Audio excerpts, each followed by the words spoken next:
नमस्कार। DD news के इस विशेष बुलेटिन में आप सभी का स्वागत है। मैं हूं आपके साथ भावना नैयर और मेरे साथ है मेरी सहयोगी मनीषा, जो आप तक सांकेतिक भाषा में खबरें प्रस्तुत करेंगे। शुरुआत कर लेते हैं सुबह की सुर्खियों के साथ। प्रधानमंत्री नरेंद्र मोदी ब्राजील की सफल यात्रा के बाद नामीबिया के लिए रवाना। नामीबिया में राष्ट्रपति के साथ करेंगे द्विपक्षीय बैठक। कई समझौतों पर हस्ताक्षर होने की उम्मीद।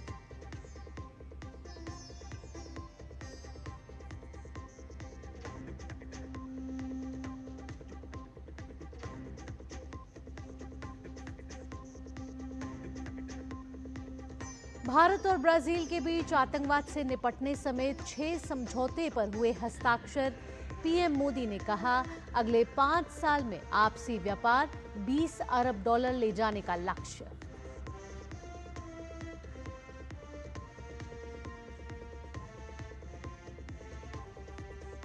प्रधानमंत्री मोदी ब्राजील के सर्वोच्च सम्मान national Order of southern Cross से सम्मानित। अब तक मिले 26 अंतर्राष्ट्रीय सम्मान।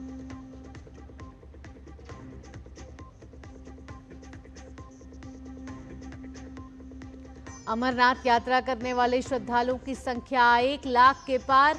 4 लाख से ज्यादा तीर्थयात्रियों का रजिस्ट्रेशन। 38 दिन तक चलेगी यात्रा।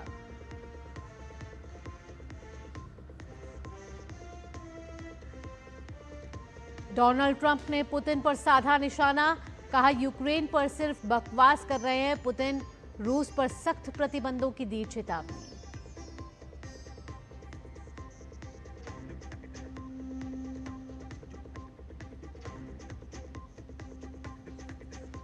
प्रधानमंत्री नरेंद्र मोदी ब्राजील की सफल यात्रा के बाद नामीबिया के लिए रवाना हुए।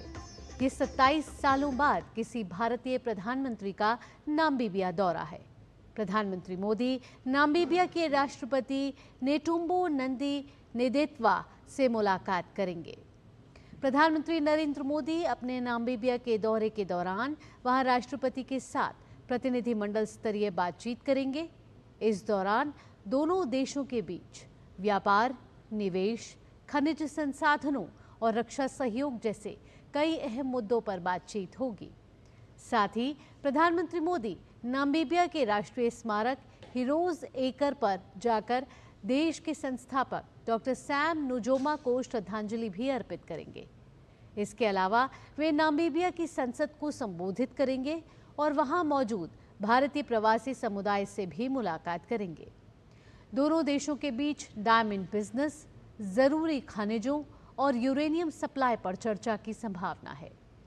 यह प्रधानमंत्री मोदी के 5 देशों के दौरे का अंतिम चरण है। इससे पहले प्रधानमंत्री मोदी घाना, त्रिनिदाद एंड टोबैगो, अर्जेंटीना और ब्राजील का दौरा कर चुके हैं।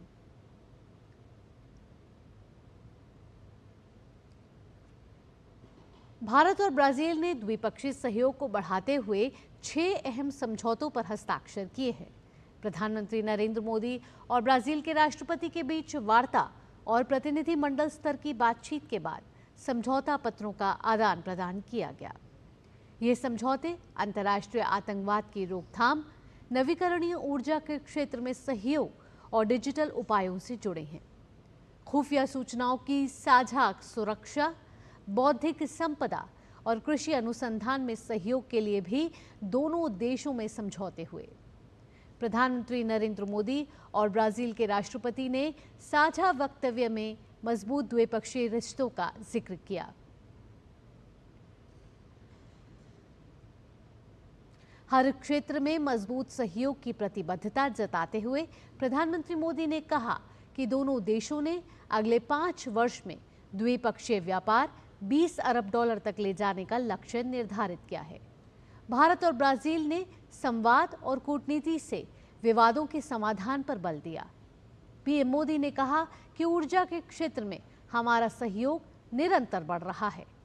पर्यावरण और क्लीन एनर्जी दोनों देशों की मुख्य प्राथमिकता है। इस क्षेत्र में सहयोग बढ़ाने के लिए आज जो समझौता किया गया है, उससे हमारे ग्रीन गोल को नई दिशा और गति मिलेगी। रक्षा में बढ़ता सहयोग हमारे गहरे आपसी विश्वास का प्रतीक है। हम अपने रक्षा उद्योगों को आपस में जोड़ने के प्रयास जारी रखेंगे। प्रधानमंत्री मोदी ने कहा कि आर्टिफिशियल इंटेलिजेंस और सुपर कंप्यूटर में हमारा सहयोग बढ़ रहा है। ये समावेशी विकास और मानव केंद्रित नवाचार की हमारी एक जैसी सोच का प्रमाण है।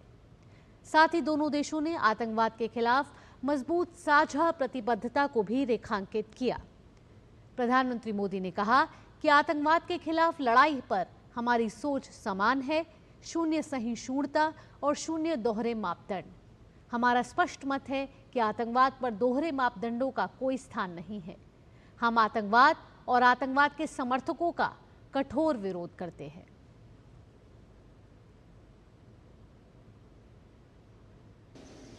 हम एकमत है कि सभी विवादों का समाधान डायलॉग और डिप्लोमेसी के माध्यम से होना चाहिए।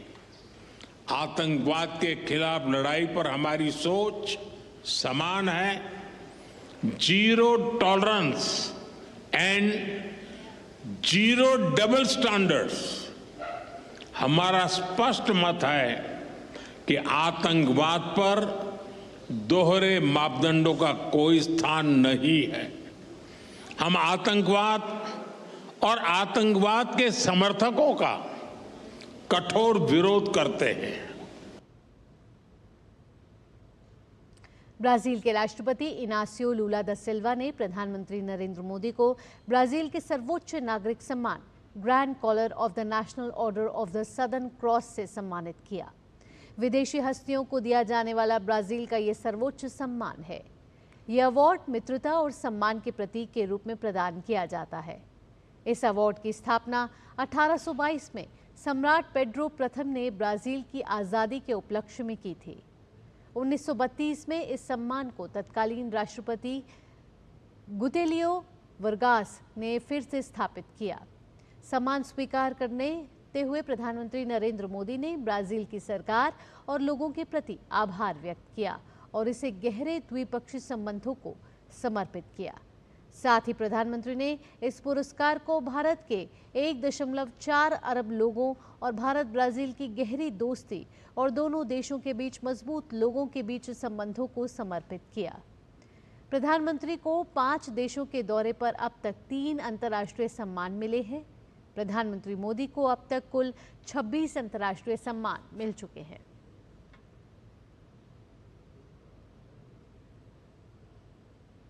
उत्तर प्रदेश में एक पेड़ मां के नाम अभियान के तहत आज एक दिन में 37 करोड़ पौधे लगाए जाएंगे। इस अभियान के तहत मुख्यमंत्री योगी आदित्यनाथ अयोध्या, आजमगढ़ और गोरखपुर में पौधारोपण करेंगे।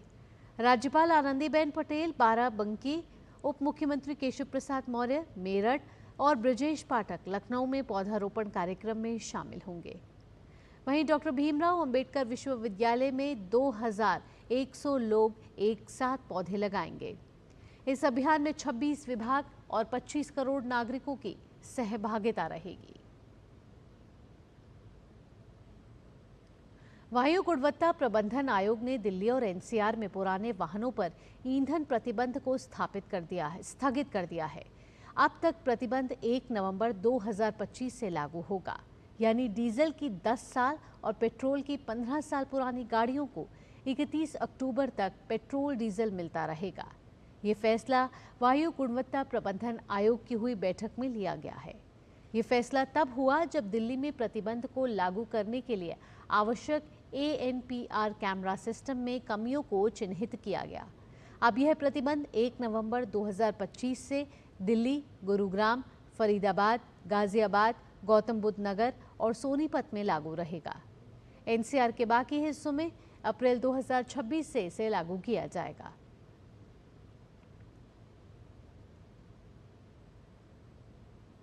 श्री अमरनाथ यात्रा सुचारू रूप से आगे बढ़ रही है और इसके शुरू होने से पहले 6 दिनों के भीतर ही श्रद्धालुओं की संख्या 1 लाख का आंकड़ा पार कर गई है।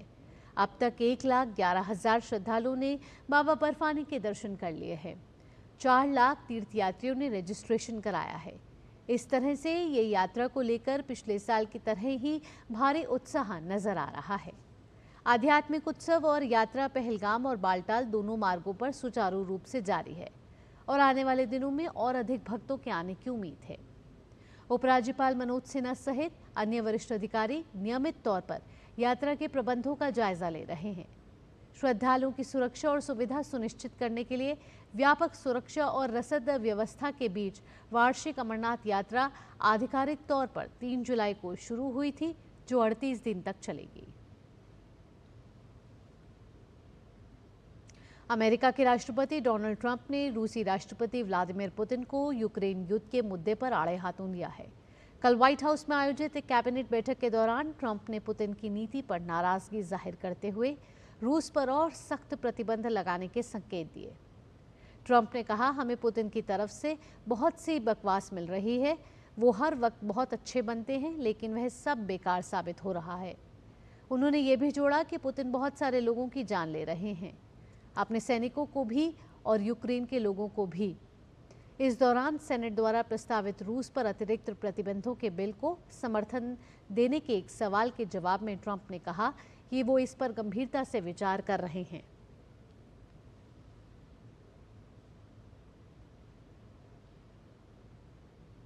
अगली खबर का रुख करेंगे। मौजूदा चैंपियन कार्लोस अल्कराज ने विंबलडन के सेमीफाइनल में जगह बना ली है।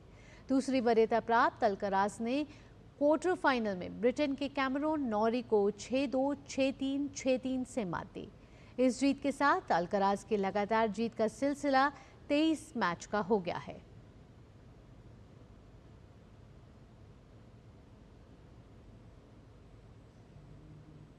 इसी के साथ इस विशेष बुलेटिन में इतना ही। मुझे और मेरी सहयोगी मनीषा के साथ फिलहाल के लिए टीम को दीजिए अनुमति। खबरों का सिलसिला यूं ही जारी रहेगा। नमस्कार।